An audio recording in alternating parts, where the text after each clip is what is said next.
ജയിലിൽ സംബന്ധിച്ച് ഒരുപാട് വിവരങ്ങൾ ഇപ്പോൾ പുറത്തു വരുന്നു. സെല്ലിൽ നിന്ന് ഇയാൾ 1:15 പുറത്തിറങ്ങിയെന്ന വിവരമുണ്ട്. ചുവരിനോട് ചേർന്നാണ് ഇയാൾ കിടക്കാറുണ്ടായിരുന്നതും. കനത്ത മഴയിൽ ഇയാൾ പുറച്ചുമൂടി കിടന്നുറങ്ങിയായിരുന്നു. 10ാം ബ്ലോക്കിലെ സെല്ലിൽ വെളിച്ചമില്ല എന്ന വിവരമടക്കം ലഭിക്കുന്നു. അപ്പോൾ ഇയാൾക്ക് എല്ലാ തരത്തിലും സൗകര്യമാകുന്ന സാഹചര്യം അവിടെ ഉണ്ടായിരുന്നു എന്നുള്ളതാണ്. 1:10 ഒരു വാർഡൻ ഇവിടെ വന്ന് ടോർച്ച് അടിച്ചിട്ടുണ്ട്. അപ്പോൾ പുറച്ചുമൂടിയ നിലയിൽ അതിനകത്തൊരു രൂപമുണ്ടായിരുന്നു.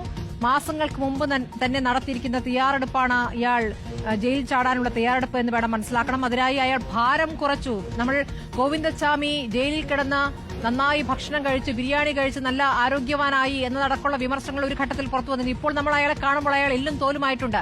അതിന്റെ കാരണം അയാൾ മനഃപൂർവ്വം ഭക്ഷണം കുറയ്ക്കുകയായിരുന്നു എന്നുള്ള വിവരമടക്കം പുറത്തു വരികയാണ്. ജിമ്മി, ഇയാൾ എത്രത്തോളം ആസൂത്രണം ഇതിൽ നടത്തിയെന്നതിന്റെ കൃത്യമായ സൂചനകൾ നമുക്കിപ്പോൾ കിട്ടുകയല്ലേ? കൃത്യമായ സൂചനകളാണ് വരുന്നത്. എത്രയോ നാളുകളായി ഗോവിന്ദച്ചാമി ഇതിനുവേണ്ടി തയ്യാറെടുപ്പുകൾ നടത്തുകയായിരുന്നു എന്നാണ് നമുക്ക് മനസ്സിലാകുന്നത്. ശരീരഭാരം കുറയ്ക്കുകയും അങ്ങനെ കമ്പികൾക്കിടയിലൂടെ നൂഴിനിറങ്ങാനുള്ള ഒരു സാധ്യത കൂടി ഇയാൾ പരിശോധിച്ചിരുന്നു എന്നാണ് മനസ്സിലാകുന്നത്. ചോറ് കഴിച്ചിരുന്നില്ല. മാസങ്ങളായി ചപ്പാത്തി മാത്രം കഴിച്ചുകൊണ്ടാണ് ഗോവിന്ദച്ചാമി ഇതിന്റെ തയ്യാറെടുപ്പ് തുടങ്ങിയത് തന്നെ. ഡോക്ടറുടെ അടുത്ത് നിന്ന് ഇത് എഴുതി വാങ്ങി ചോറ് കഴിക്കാതിരിക്കാനുള്ള അനുവാദം വാങ്ങുക വരെ ചെയ്തു. ശരീരഭാരം ഏതാണ്ട് പകുതിയായി കുറച്ചു എന്നാണ് മനസ്സിലാക്കുന്നത്. താഴത്തെ 2 കമ്പികൾ ഇയാൾ മുറിച്ചു മാറ്റിയിട്ടുണ്ട്. അത് ജയിലിൽ നിർമ്മാണ പ്രവർത്തനം നടത്തുന്നു. അവിടെ നിന്ന് ഉള്ള ആക്സോ ബ്ലേഡാണ് ഇയാൾ സംഘടിപ്പിച്ചതെന്ന് മനസ്സിലാകുന്നുണ്ട്. അത് ഉപയോഗിച്ച് 2 കമ്പികൾ മുറിച്ചു മാറ്റി ഉപ്പ് വെച്ച് ഇരുമ്പ് കമ്പി തുരുമ്പിപ്പിച്ചു എന്നും സംശയമുണ്ട്. എന്ന് വെച്ചാൽ ആക്സോ ബ്ലേഡ് വെച്ച് ജനൽ കമ്പികൾ അഴികൾ അറുത്തു മാറ്റുന്നതിന് മുമ്പ് ഉപ്പ് ചേർത്ത് വെച്ച് ഇത് പരമാവധി ദ്രവിപ്പിക്കാൻ ശ്രമിച്ചു എന്നൊരു വിവരം കൂടി വരുന്നുണ്ട്. നോക്കൂ, എത്ര കൃത്യമായ ആസൂത്രണമാണ് ഇതുമായി വെച്ച് ഗോവിന്ദച്ചാമി നടത്തിക്കൊണ്ടിരുന്നത്.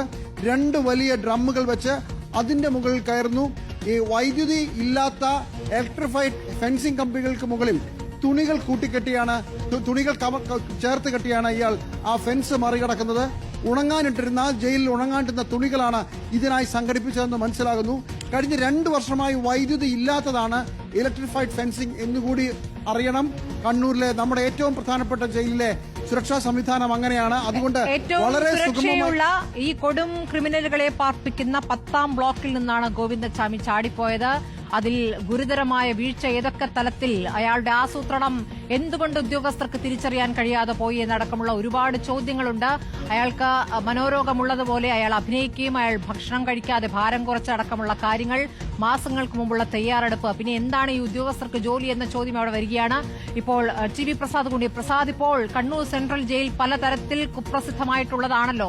നേരത്തെയും പല പ്രതികൾക്ക് കിട്ടിയ സൗകര്യങ്ങൾ അവിടെ ഏത് രൂപത്തിൽ ഉദ്യോഗസ്ഥരെ ഭയപ്പെടുത്തി കൊടും ക്രിമിനലുകൾ അവിടെ കാര്യങ്ങൾ നടപ്പാക്കിയിരുന്നു എന്നടക്കമുള്ള വിവരങ്ങൾ നേരത്തെ പുറത്തു വന്നിട്ടുള്ളതാണ്. ഇപ്പോൾ ഈ 10ാം ബ്ലോക്ക്, 10ാം ബ്ലോക്കിൽ നിന്നും ഈ കൊടും ക്രിമിനൽ ചാടുമ്പോൾ അയാളുടെ ആസൂത്രണം എങ്ങനെയാണെന്നാണ് ഇപ്പോൾ പ്രസാദിന് കിട്ടിയിരിക്കുന്ന വിവരം. സ്മൃതി, ഈ സമയം വരെ ഗോവിന്ദച്ചാമി പിടിയിലാകുന്നത് വരെ കണ്ണൂർ ജില്ലാ ജയിലിലെ മുഴുവൻ ഉദ്യോഗസ്ഥരും ജയിലിന് പുറത്ത് തെരച്ചിലായിരുന്നു. ഇന്ന് രാവിലെ തളാപ്പിലെ കിണറ്റിൽ നിന്ന് പുറത്തെടുക്കുമ്പോഴും അവിടെയും ജയിൽ ഉദ്യോഗസ്ഥരുണ്ടായിരുന്നു. തളാപ്പ് എന്ന് പറയുന്ന ഈ പ്രതിയെ പിടിച്ച ഈ ഗോവിന്ദച്ചാമിയെ പിടിച്ച സ്ഥലവും ജയിൽ വളപ്പും തമ്മിൽ അധിക ദൂരമില്ല, തൊട്ടടുത്ത സ്ഥലമാണ്. അതുകൊണ്ട് ഈ പരിശോധന നടത്തി ഗോവിന്ദച്ചാമിയെ പിടിച്ചതിന് ശേഷമാണ് ജയിലിൽ നിന്നുള്ള ഈ വിവരങ്ങളെല്ലാം പുറത്തു വരുന്നത്. ജയിലിന്റെ സെല്ലിനകത്ത് CCTV ഇല്ല. CCTV ഉള്ളത് വരാന്തയിൽ മാത്രമാണ്. വരാന്തയിലെ CCTVയിൽ പതിഞ്ഞ സമയമാണ് 1:15 എന്നുള്ളത്. അതിൽ നിന്ന് പുറത്തു കടന്നതിന് ശേഷമാണ് ആ വെള്ളയുമാണ് ജയിലിലെ ശിക്ഷാ തടവുകാർക്കുള്ള ഡ്രസ്സ്. വെള്ള ഷർട്ടും വെള്ള മുണ്ടുമാണ് അവരുടെ ഡ്രസ്സ്.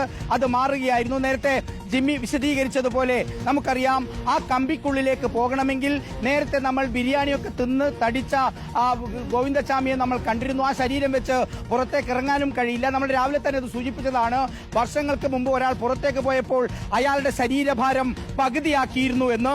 അത് തന്നെയാണ് ഗോവിന്ദച്ചാമി ചെയ്തതും. പക്ഷേ ജയിലിൽ ചില ചിട്ടവട്ടങ്ങളുണ്ട് സ്മൃതി. അതായത് കൊടുത്ത ഭക്ഷണം കഴിക്കാതിരിക്കാൻ പറ്റില്ല, എന്തായാലും കഴിക്കണം. അത് കഴിച്ചില്ലെങ്കിൽ നിരാഹാര സമരമായി കണക്കുകൂട്ടും. അത് വലിയ പ്രതിസന്ധിയായി മാറും.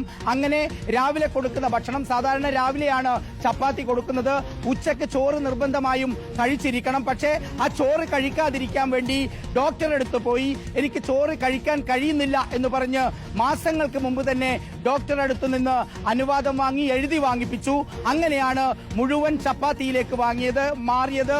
ഏതാണ്ട് 4-5 മാസം കൊണ്ട് തന്നെ ആ ഗോവിന്ദചാമി മെലിയാൻ തുടങ്ങിയിരുന്നു എന്നാണ് ആ ബ്ലോക്കുകളിൽ ചുമതലയുണ്ടായിരുന്ന ഉദ്യോഗസ്ഥരോട് സംസാരിക്കുമ്പോൾ മനസ്സിലാവുന്നത്.